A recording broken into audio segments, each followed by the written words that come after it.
And you are live. Welcome to QuaranCon and the Underappreciated Genres panel. We'll be talking about everything from weird Western to science fantasy to nano-punk and more. I am your moderator, Joyce Reynolds-Ward. Before we get started, I would like to mention the free and 99-cent book sale representing many of our authors participating in this convention. You can find it on the website under the 2022 book sale tab. If you want to pick up some con merchandise, you can find it on the website under the More tag. This helps support QuaranCon expenses. We're going to talk about our favorite unappreciated genres for a while and then take questions.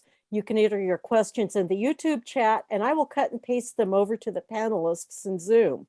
Hopefully everything goes smoothly, but hey, we're here to share information and have a good time. So I'm going to ask the panelists to introduce themselves and tell us what their favorite unappreciated genre is. Just name it, no details yet.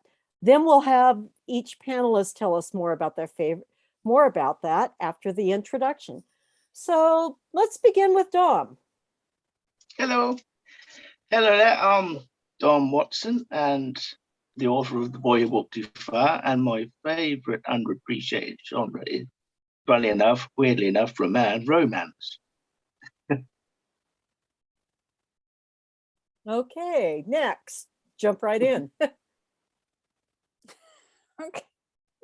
Well, okay, I'll go. I'm Amanda Justice. I write under AM Justice. I'm the author of the Wyrn Saga, the first book of which is A Wizard's Forge.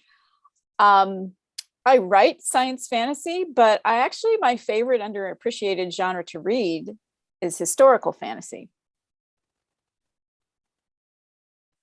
Okay, Abby.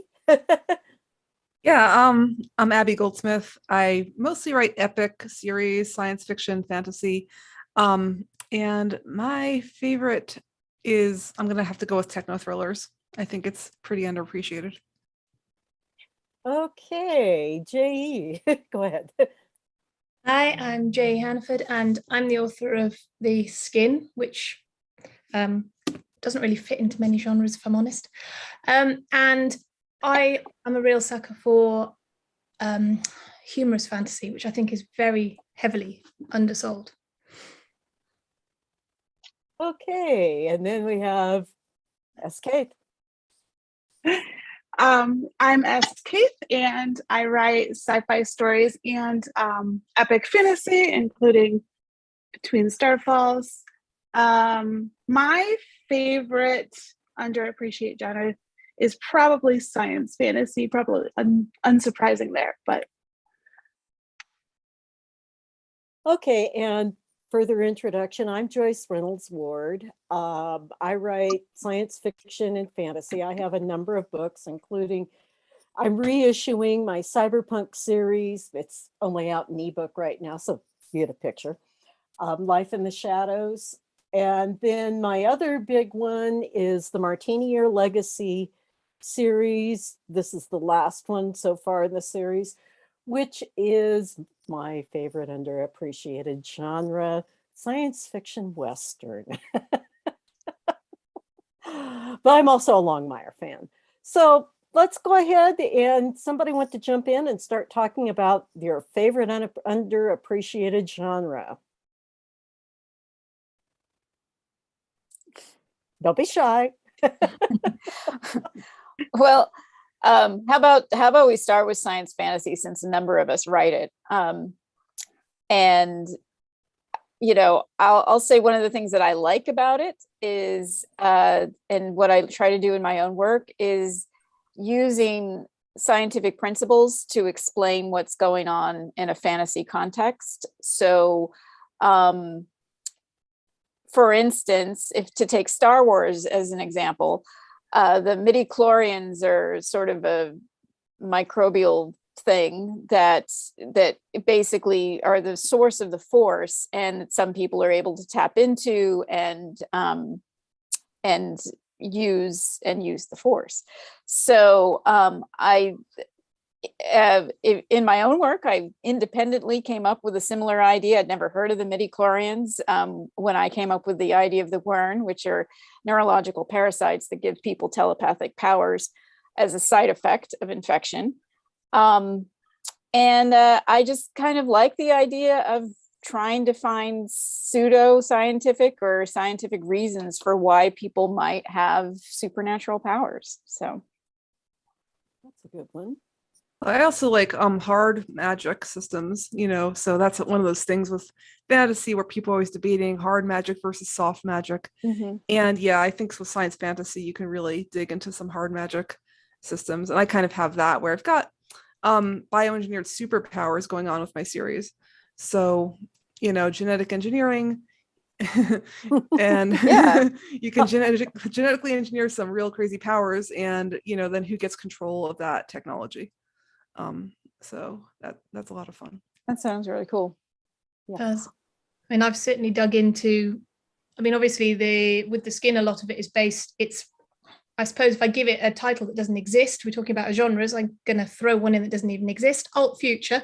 Oh no, it does exist. I write that too. Oh, brilliant. I'll join you in the party. It's just that a few hundred years ahead, it's not full science fiction, it's just a step, but it means that some of the science has to follow a natural progression for things to be in the right place. So there's a very large ship, very, very large ship called Barge. And it's only ever referred to as being powered by cells or being powered by, and with legacy solar power technology. But again, all of these things, you have to dig into it to get it right, to make it work. I'm very lucky to have a family member who is actually a naval engineer. Oh, cool. Spoken to me about the feasibility of having a hydrogen cell powered ship that large, and has agreed that actually, yes, it's in that time span completely feasible. So That's awesome. yeah. Yeah, I have to say, we've discussed having to have actual hydrogen extraction plants hidden somewhere on the planet as an alternative backup as well. So, you know, future work along the way, there may be some rather more elements along that line to support the science that comes into the skin. But yeah, I think science fantasy, as you say, is very underappreciated. It's kind of discussed as being almost too fluffy for one and too hard for the other. And right. Yeah, I think that's a good point. And even though there's like huge titles out there that are science fantasy, like Star Wars and Dune is the very recent example of it. But people have trouble, I think, meshing the two together. They really want to classify things as one thing or another thing. So that comes from marketing, doesn't it? Yeah. Well, I think it's also like it's easy to do it poorly, and so there's like kind of a lot that out there that aren't just not very well done, and so the traditional publishing industry has been kind of soured on it a little bit, which is unfortunate because it has so much potential. I agree. It seems like it should be something that should take off, and maybe it will someday. Yeah, the thing I like. Sorry. Go ahead. No, go ahead. Well, the thing that I really like about science fantasy is that there are so many takes on it. I mean, just the last 10 minutes talking about it, we've got, 4 different takes on it already, and I think that jumping off point with so much potential is just really exciting to dig into and start asking those what if questions. And so with my epic fantasy series, well, that's what I market it as, but it's really science fantasy because it's like, what if you had a Stone Age culture, but there were also spaceships? What does that look like? And so it's, it's interesting to get into that. What if you do this? What if you do that? And it's, all of our visions here that we've talked about, they're all science fantasy, but they all look so much different, and they all have these compelling ideas that drive them. Yeah, it's like my Netwalk series really does have a couple of science fantasy elements that are hand wavium, because it gets into the first of all, you have the neural link, and you have uploaded personalities. And then I got into that with my Martini or Legacy series, except it's like, no, they're digital thought clones. They're different. But there's the idea that you have a wireless implant that can communicate with the internet. Well, technically that isn't going to work, because the heat, the overheating factor is one. But, every time I revisit this, and I'm rewriting the series right now because it's 10 years old and it's already out of date. Well, I mean, Elon Musk wants to make that a reality, so Yeah, some people do want to make it a I don't reality. believe that's been going very well in the trials, though. Well, and neural net technology suggests that it could be possible, at least with external head nets or things like that. But yeah, there's. I just want to interject that I think that that's one of the things that's amazing about science fiction. If you think about the science fiction, and I'm using the term very broadly right now, but if you think about the science fiction that was written in the 50s and 60s, and the things that they imagined then, or even going back to original Star Trek and the communicators, which were, when in the days of wired telephones, that was sort of like inconceivable. And now we're all walking around with basically the Star Trek 24th century communicators in our pockets, and we have access to we have access to the sum total of human knowledge in a device that's totally wireless and this big. And I think that kind of progression in our own scientific achievements within the last 4 or 5 decades, I take a very optimistic view of this, and it's just freaking amazing, actually.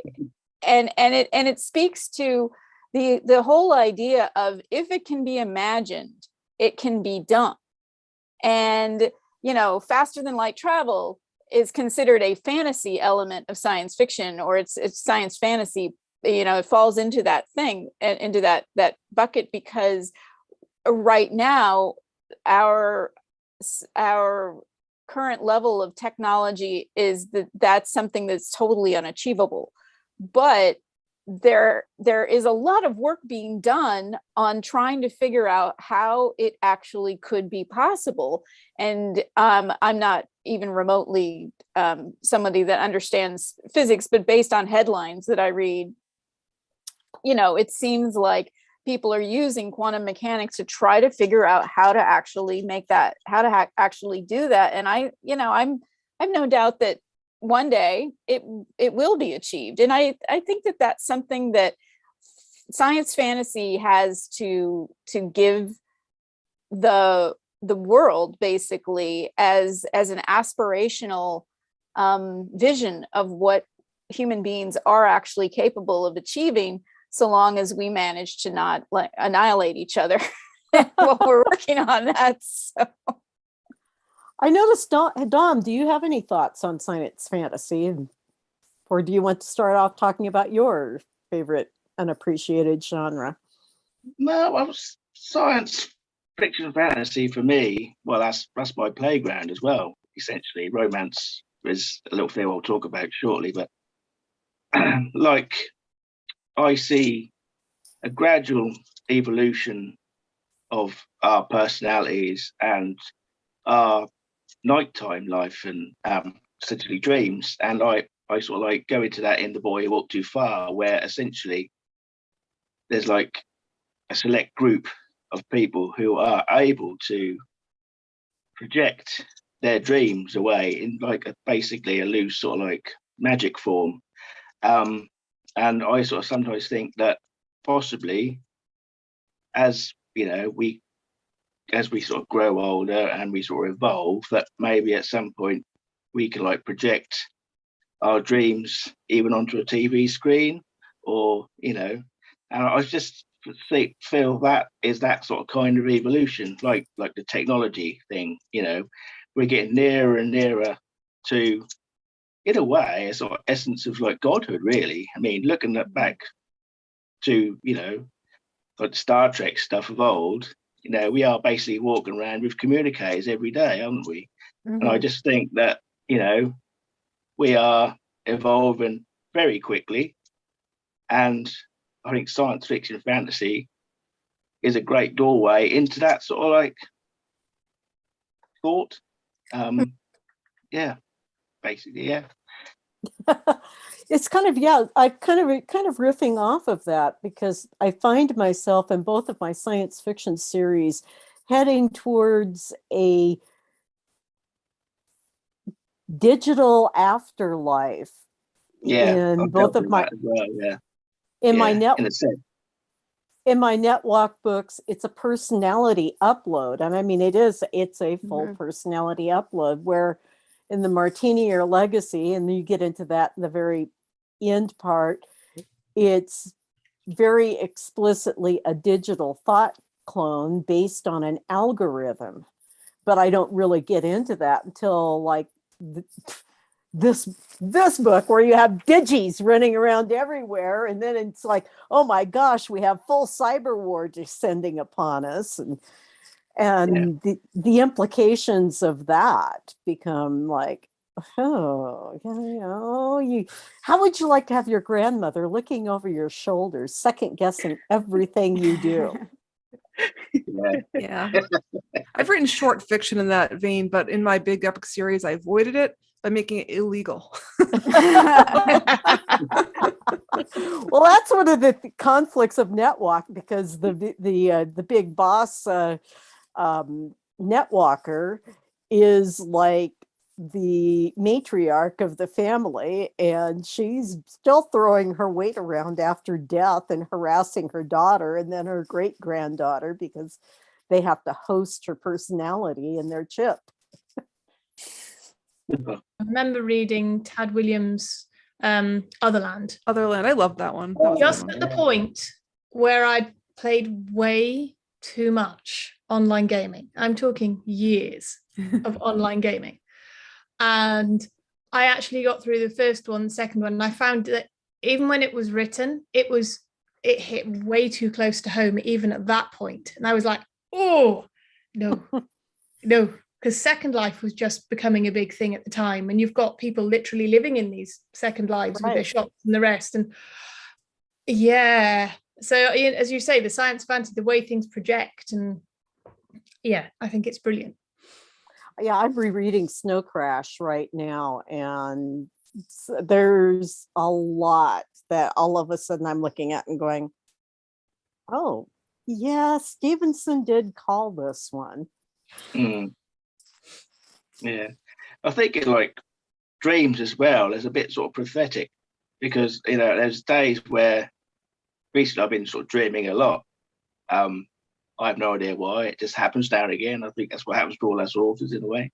But there's certain instances, even if it's just a little bit of just popping down to the shops or something like that, and you end up speaking to someone maybe you possibly haven't seen for like a year or so. Then like 2 weeks later, it does happen, and that's where you start getting into that sort of deja vu scenario, isn't it? And that's just like, is deja vu a little bit? Can we have links to that to the sci-fi sort of like side of things? Where the human brain is possibly wandering in this sort of like astral plane, and we get little glimpses of the future. There's definitely food for thought there, isn't there? Mm-hmm.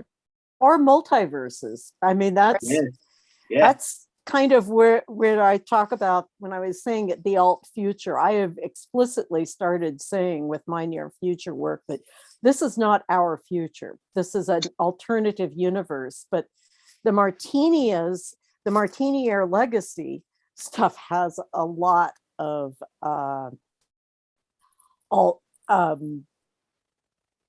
it's starting to tiptoe into multiverses, because I'm writing an alternative history, but one of the main characters is dreaming about these other futures, about turning points that happened in his life where things could have gone very differently. And that's been kind of, I've not had that happen with any of my other works. I look at them and go, nah, I'm not, no, they're pretty much linear, but this one is turning out to be multiverse.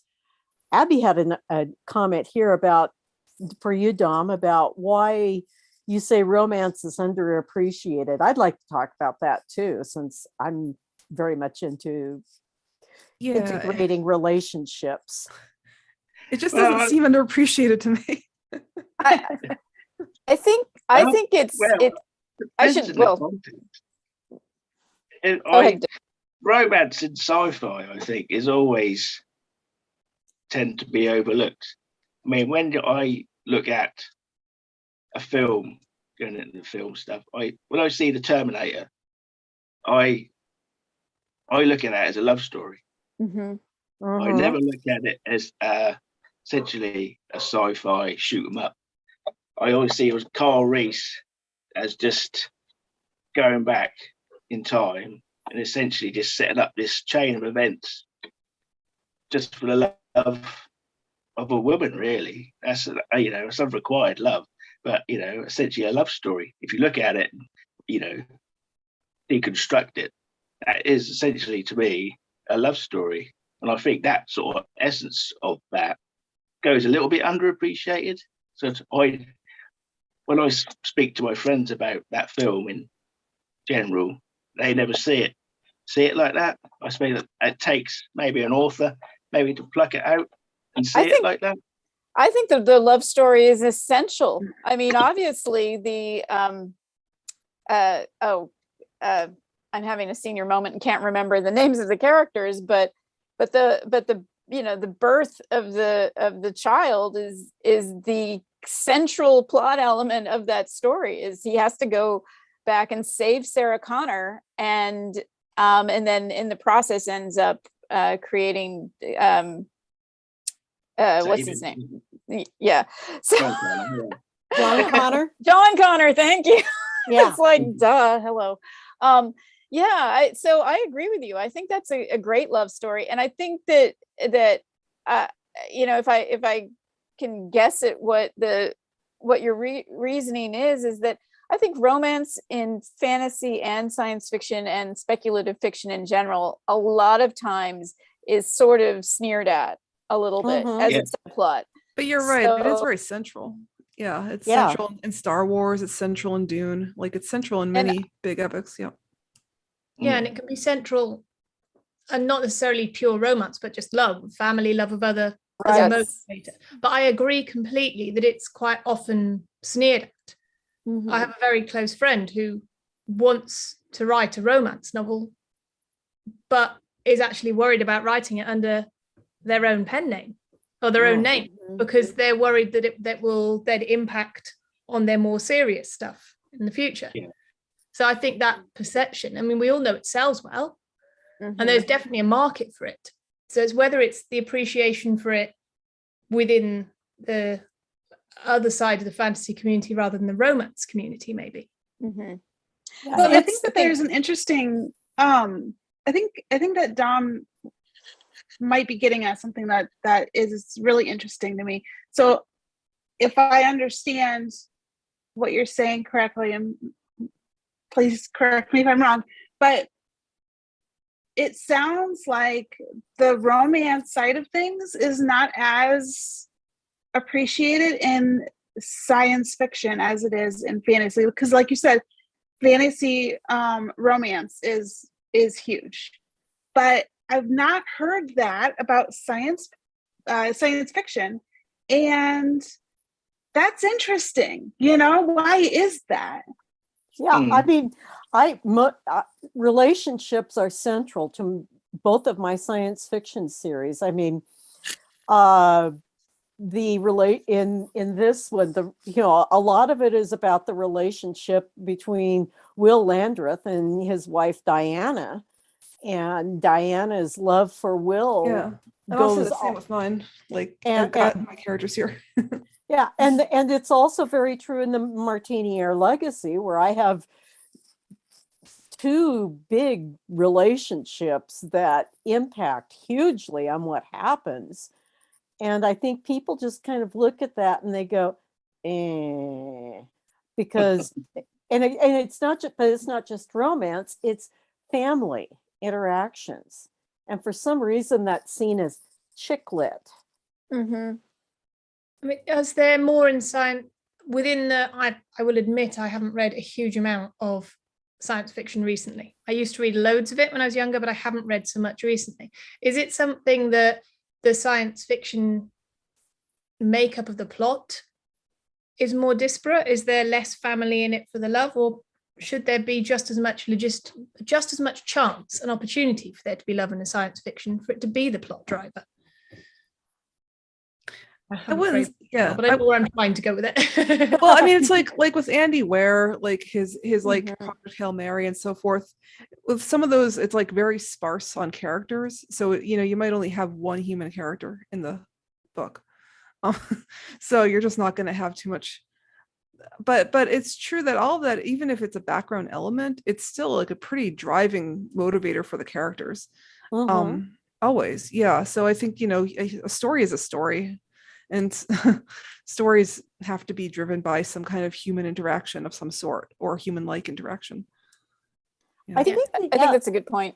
Yeah, I think it is. I think what happens is you get a bunch of the especially older types or people who are more into the shoot 'em up type of science fiction, that they want they really do, they don't, for them relationships are messy and they don't want to think about relationships, and they don't want to think about the whole 9 yards on that front. I'm just going by things I see on social media when I get a bunch of when you get a bunch of the guys going, "Rah, rah, rah, we don't like this is all like sloppy relationship stuff, think- we want the tough Pure man." escapism, isn't it? Yeah, It's I pure think escapism. I wonder if it's partly about like that sort of machismo idea of you need to sort of like sugarcoat's the wrong way, but you need to like coat the relationship or the romance or the love affairs or the familial love in violence the way you coat medicine with sugar. So in I'm going to say that really badly. yeah. That's a good way to put it, though. I get it. I get what you're saying. Yeah, I get what Yeah. you're saying. It's sort of like I think about like the Expanse, because I think the Expanse has its romance plots, and it also has this really, really strong family of these, you know, misfits that all came together on the Rocinante and then really came to truly love each other as a family. And it's that core of that crew that motivates like everything that they do, because it's all for each other. And to and you know, but that core notion of the love that those characters have for each other is all coated with like lots of like pew pew pew, you know, space battles and you know, spaceships flying super fast in space and politics and intrigue and all this other like stuff that is surrounding those really, really important relationships that are at the center of the plot. So, and I think that's kind of the only way that, and some people will find romance acceptable is if it's hidden in a way. But I agree, it's you again, you think about like almost every story that's ever told is on some level about one person's love for another person. It's not always romantic love, sometimes it's platonic love, but that is like, you know, the soldiers, you know, fighting on a battlefield, they, in order to like just for unit cohesion alone, you've got to have some kind of like affection for each other to keep the team going and keep them together when when things go really, really wrong. And I think that that's an important thing. And I wish that sort of like certain readers would be more accepting of that, I guess, and just like go, you know what? Yeah, hey, this is what life is all about. It's about these relationships. Well, Yeah. I wonder too if it's an audience thing, like where delving too deeply into relationships slows down the pacing too much for them, or whether, and I don't really know this because I haven't read as much science fiction as I used to in the recent years. But it could also be simply that we're on the tail end of like a valley in science fiction romance, which I would probably know if I read more science fiction recently. But I've been trying to focus on similar genres. So yeah, I mean, it could be an audience thing.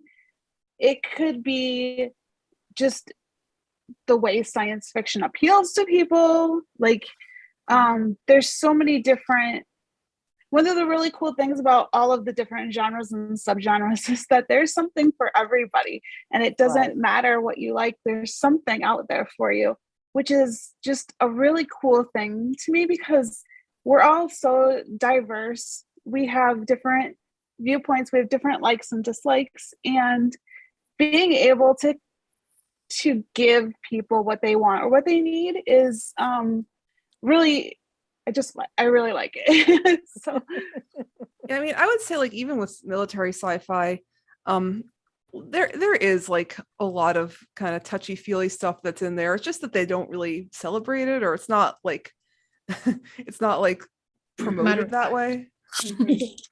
Yeah, but it's like I read the Craig Allenson Columbus Day series, which was kind of like the core of the series is like a spaceship captain and his super advanced AI beer can who hangs out with him and tells him what to do. So it's like it's cute. It's very like the AI is a little bit like Q in Star Trek, you know. It's very you know, it kind of makes fun of him, and they just kind of have this bro relationship going on, but it's very, that's really the core of the whole series.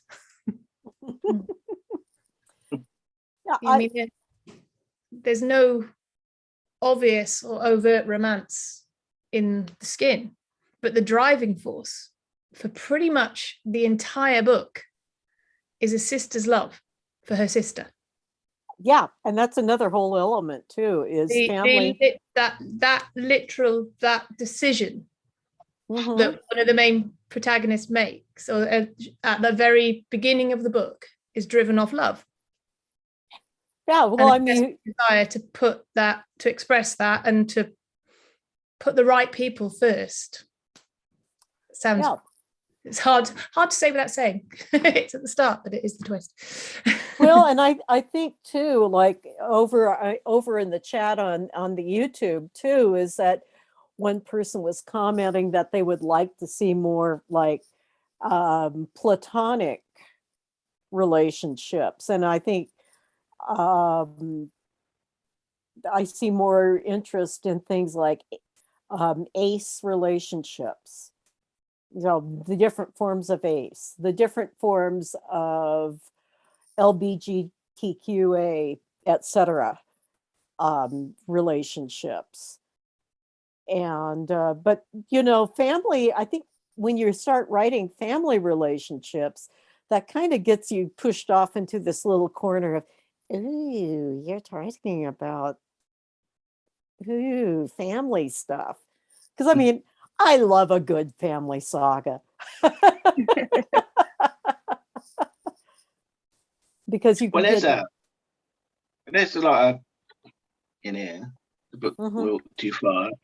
I didn't realise I'd sort of written it until after I published it. But there's the story of the main character, and there's one of the villains who actually, they were like, there's a bit of an Oliver Twist sort of element to it, where they were like street urchins. So there's sort of this familial bond, and at the end, to the latter half of the novel, he basically risks, his own life to go and rescue her in this sort of it's poisoned sort of astral plane, and it's basically going to the ends of the earth and beyond just to try and save his sort of sibling friend, really. I thought, looking back at it, I thought that's so poetic and that was so beautiful at the time.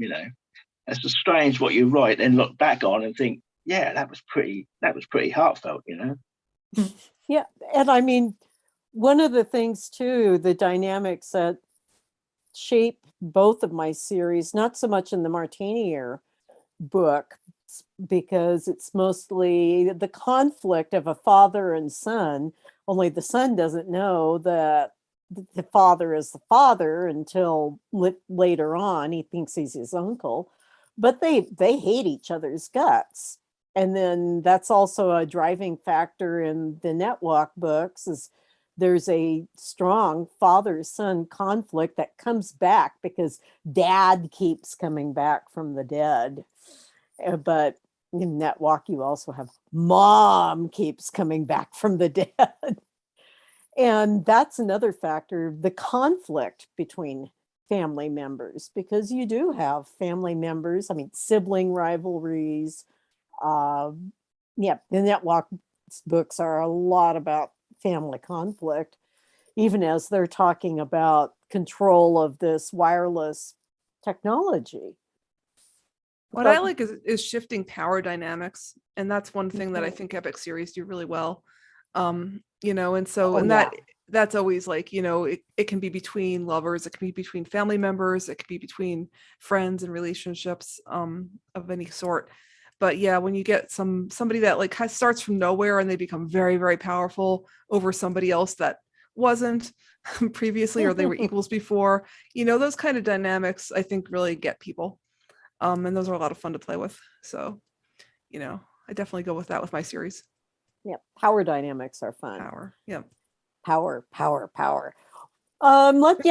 Let's circle back to the science fantasy, because we have a question about what are the advantages, motivations, and disadvantages of marketing a book as science fantasy instead of science fiction or fantasy.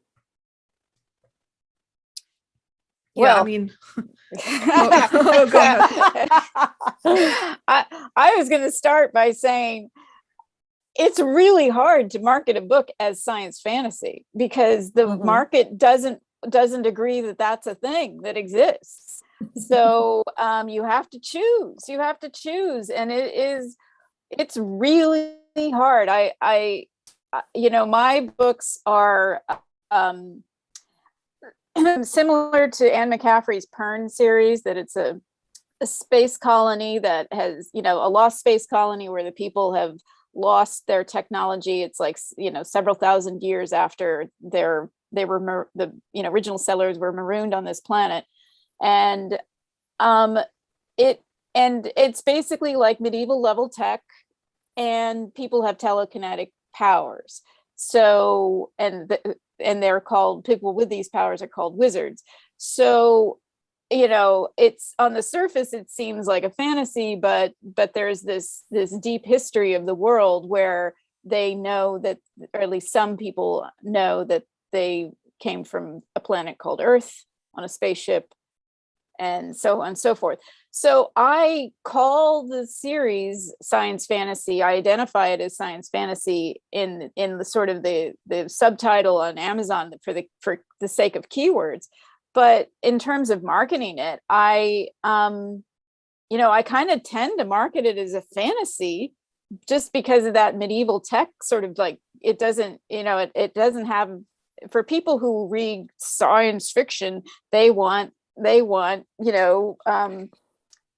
advanced tech like you guys are talking about, in spaceships or neural nets or AIs and stuff like that. So I don't really expect science fiction readers to pick my books up and go, oh yeah, I love this as science fiction. But at the same time, the science fiction element is there for people who are looking for it, I guess. So that's been my perspective. Well, I have a similar perspective. Sorry. Go ahead. Go ahead. I have a similar perspective to you. You know, my books are all in fantasy categories on like Amazon and other bookseller websites. You're not going to find them in just straight science fiction categories, because people who are just looking in science fiction categories aren't going to necessarily be drawn to them. There's just too much of the fantasy element. But I do identify my series as science fantasy when I'm getting specific. From just going general, or we're like in a fantasy sort of discussion, then I just call it epic fantasy because it fits. But it's nice to add that science element when I can, because it gives so much information to the reader, because the reader then knows, if you're familiar with science fantasy, you know you're getting some elements from science fiction, you're getting some elements from fantasy. You know that your science fiction is probably going to be a little bit on the softer side, and your fantasy is probably going to come in a little bit harder. Maybe it's a hard magic system, maybe it's just a rational magic system instead of hard. But there's probably going to be some sort of a hard element there, even if the magic system is purely organic. But since genres are really all just made up so that we can talk about the same thing, and the fusions are so flexible, it's so easy to go in and be like, oh, I like science fantasy, and then be like, well, this one's not for me, but maybe it's for you. But you can go in with the wrong expectations really easily, which means that your book blurb has to do a lot of work, because it has to set up that it's science fantasy and how it is, so you can attract the right readers, the readers who are going to enjoy it. But I personally think that there's a lot of crossover. Like, there are readers who enjoy both, Right. And you know, like for me, like epic fiction is its own kind of thing. So, you know, I am kind of marketing my series as science fiction because it has a few more of the tropes from science fiction in it than fantasy. But I truly believe a lot of my readers are the types that enjoy both. They're not like hardcore, I only read military sci-fi. They're not those kind of readers. Yeah. I think, as you say, when you start talking about boxes and you start talking about genres, they do work for marketing. They do work for lining people up for that blurb, to search through Amazon to get to the right category, to get to the box that they feel that they most identify with reading. And I know that a lot of us discussed beforehand that I was told by a friend that I can't say it, but you know, I kind of feel it's a bit like, fuck the boxes. Thank you. Yeah, I agree with that. Genres. Mash them together. She's going to kill me for that because I think she's probably watching. But mash them together, but make that blurb work for you. Make it actually explain which aspects of these various things you've put in there. I mean, Abby mentioned a genre that I don't even know that I know what she means. So I clearly underappreciate it. Techno thrillers, really? Yeah. Yeah, Oh probably my gosh, not in it's detail. so If you said techno thrillers, I'd be like, is that horror? Is that? So clearly, I underappreciate the genre you're talking about there massively, because I don't really understand what's in there completely. But that probably means that maybe that's not a box that I've investigated. Right. So I would have to read the blurb to go, right, where does this fit into my expectations of the kind of genre or the books that I'm interested in reading? And there's a lot of, as you've said, that overlaps fantasy and sci-fi. Great. That's something I like. Well, they do kind of. I mean, yeah, like techno thrillers, they're like, it's like Blake Crouch and Michael Crichton, I think, are two big poster boys for that. Yeah, it's basically like a modern day kind of thriller, but with some technological conceit being the main premise. You know, time travel's been invented or something like that. Yeah. Yeah. Well, okay, I know what you're talking about now, but in the box name, that was kind of like, oh, do I know what she means? Do I not? Well, and then I think a lot of times science fantasy ends up getting shoved into YA. For example, my friend and mentor Phyllis Irene Radford, under her name Irene Radford, had a very successful science fantasy series, The Dragon Nimbus, which mixed dragons and spaceships and a powerful family and just glommed it all together. But the piece that really kind of mixed it up was the way her covers were designed. If you look them up, they were very overtly fantasy with a dragon, but then there was a spaceship in the later ones hiding out there. There's a fishing boat in that. There's a very modern fishing boat on that cover, tucked in amongst the other things. Yeah, and I think advertise the fact it's very clearly not right. Right. And I think that's one of the elements that has to come out if you're doing this, is it's not just your blurb, it's your cover. Because especially in the world of self-publishing, covers are like a really, really huge issue. I think it also, in terms of like getting sort of classified as YA, often happens if your characters are younger. And my series, the protagonist is 15 when it starts, and in the first book she ages into an adult, but it gets read as a YA book, not by my intent, but I think people pick it up thinking with that expectation just because the protagonist is young in the beginning. So that can have a lot that can happen too. And then speaking about the covers issue, I originally released an earlier version of the Wizard's Forge under a different title, and a friend of mine actually created the cover for me, and I was very, very new to self-publishing and really didn't know what the heck I was doing.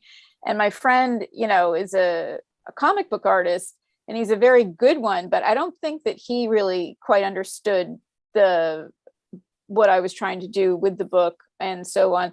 And the cover that he drew ended up looking very, very, very YA. And and then I was sharing the book with somebody who was a professional book cover designer, and it was like another parent at my child's school. And she asked me, she said, "Is this YA?" And I was like, "No." And she's like, "Oh, this cover screams YA."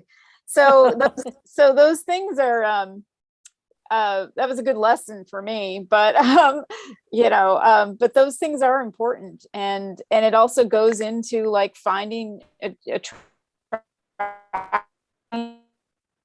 for your particular underappreciated genre, whatever it is. So and I think that's another thing, another challenge for authors who write in a little more obscure genres is finding that that right cover and that right title, because titles are really, really important too, that will attract the people that you want to read your book. So and the consistent branding, because that was one of the problems I had with Netwalk. I had over 6 books, I had 4 different artists, and that included me. That's another reason for reissuing this series. But I mean, my Martini or Legacy books are really difficult because they're agripunk, they're Western, they're bringing in agricultural technology, but they're also a family saga. And it's like, how do you put this in a cover? I mean, I don't think it really matters now. I think going back to what Jenny said about boxes and genre boxes, I think we get to the point now where I think these boxes are starting to dissolve, really. I mean, my book, The Boy Who Walked Too Far, I haven't even dared try that with an agent or a publisher because it's got krakens, it's got vampires, it's got artificial intelligence, and it's set at the end of time. And I was like thinking, that'd give them such a headache, wouldn't it? There was no point. It would. I did pitch Skin briefly before I completely changed my mind. So I pitched and then pulled in the end. But I ended up pitching it as alt future maritime folklore fantasy. Boy, that's a tough one. Yeah. Because it didn't fit anywhere. And yeah, I did realize that actually I'd planned everything down to the cover, the internal art and the rest. I went, actually, do you know what? Just pull it, do it myself. This is going to makes more sense. So published. Yeah. At least you're having fun. That's the right thing. Well, yeah. Yeah, I mean, it's I tend to run about, I went self-pub because I tend to run about 10 years ahead of the reading public, is what I've, discovered this when I was sending out my short stories. Things usually sell about 10 years after I write them. That's awesome. Hey, at least you know. Yeah. That's better than I can't even guess. Yeah. Well, I've been around for a while, and there's a reason why my bio says that one reviewer called me the best writer they've never heard of. That was one of my self-published blog off reviewers.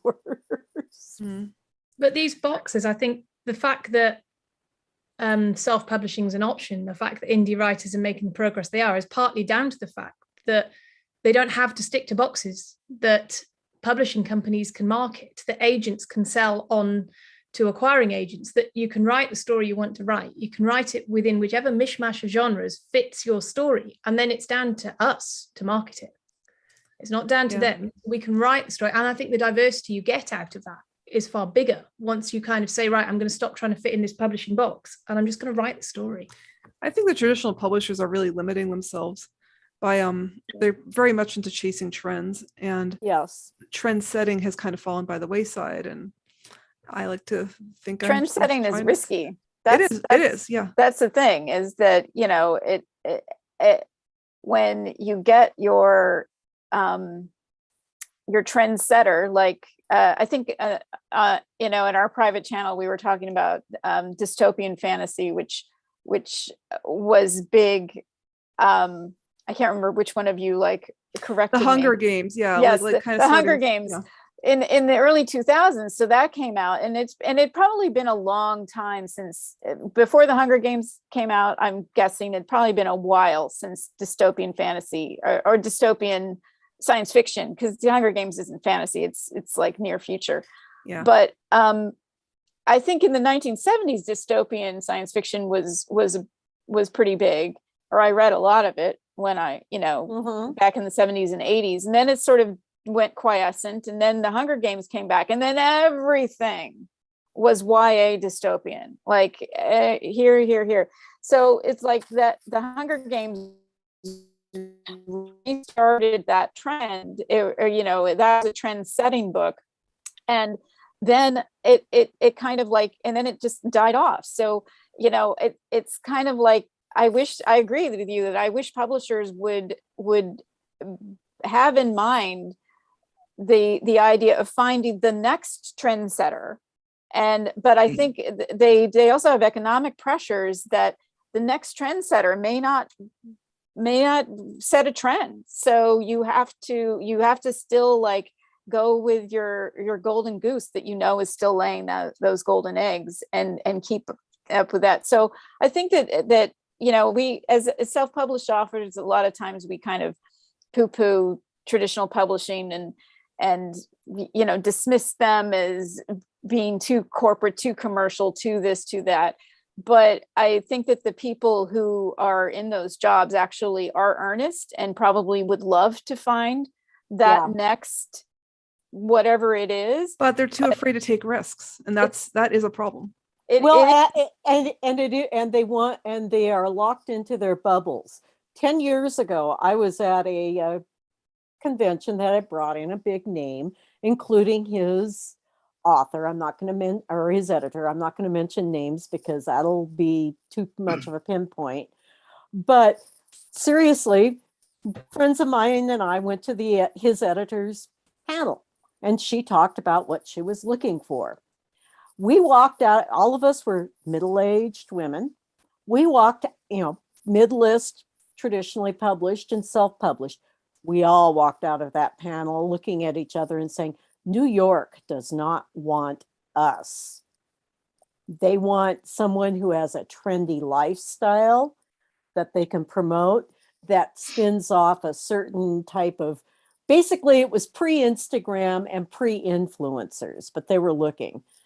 And we've got a 5-minute warning. So I think we're really on a roll here too. I think that's important also to realize that traditional publishing has a lot of overhead. And so Yes, they have exactly. to make so much more money than we do as self-publishers in order to be successful.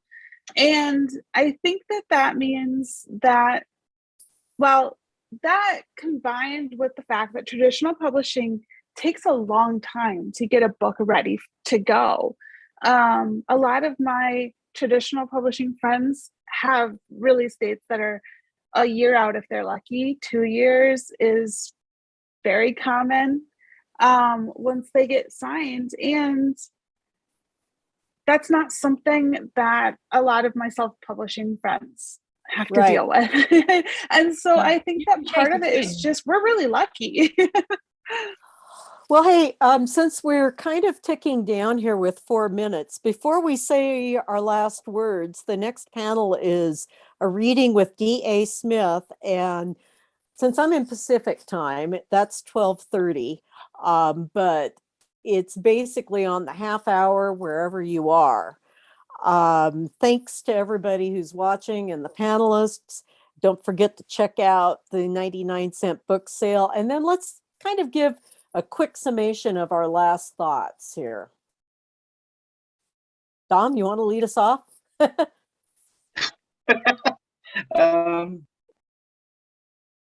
No, you put me on the spot now. I would expect me. Okay, somebody else can jump in. I'm gonna. Okay, go ahead. Anything else, Dom? No, go ahead. Go ahead. Okay. Hey, I'm gonna jump in with a plug. So get Through Shadows, the QuaranCon. There we go. Yay. Jenny and I both have stories in this. These are That might be why we have them on hand. Yeah. This is the short story, the QuaranCon short story competition. The winner of this year's short story competition was announced earlier today. So if you go back and look at the awards ceremony, you'll get find out who the winner was, and also hear the winning story read out loud by me in a fake English accent. So,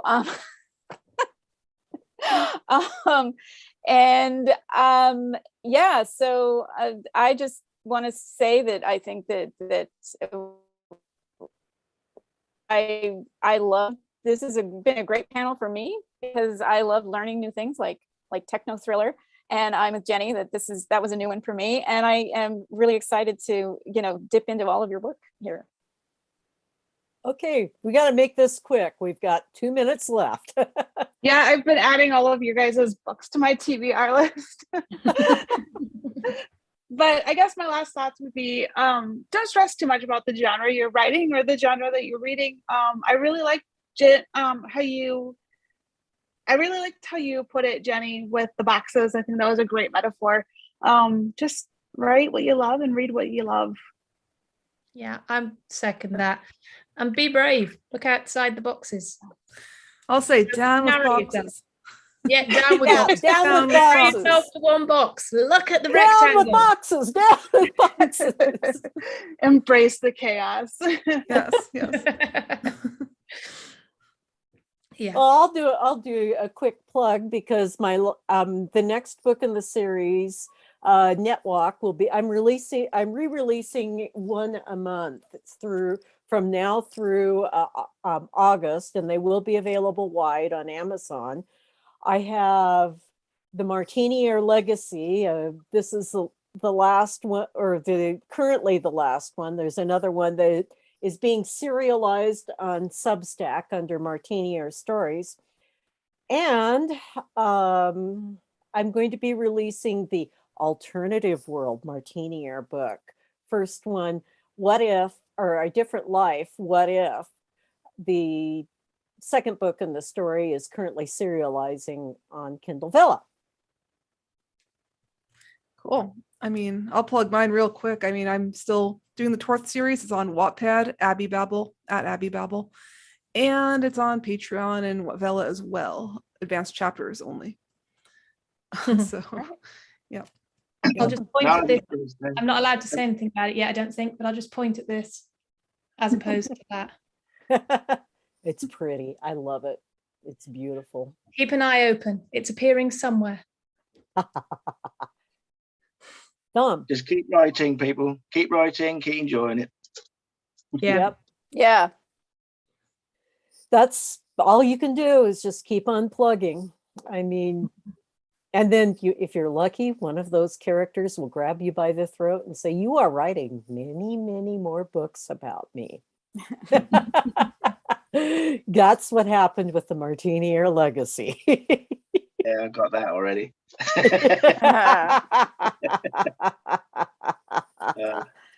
But anyway, for the watchers, do keep an eye out for a reading with D.A. Smith at the half hour. And thank you all so much for participating and watching and everything. And so we're kind of like spinning out the time here. Oh, Don't forget the book sale, QuaranCon. Go to the QuaranCon website, 99 cents and free. A whole bunch of us have our books for sale there. So I'll throw that in. But yeah, and don't forget to also buy merch because that helps support Yep. everything. So yeah, support us all. Support us all. That's how we keep going. Thank you all for coming. Yes. Everyone who's watching. Yes. So.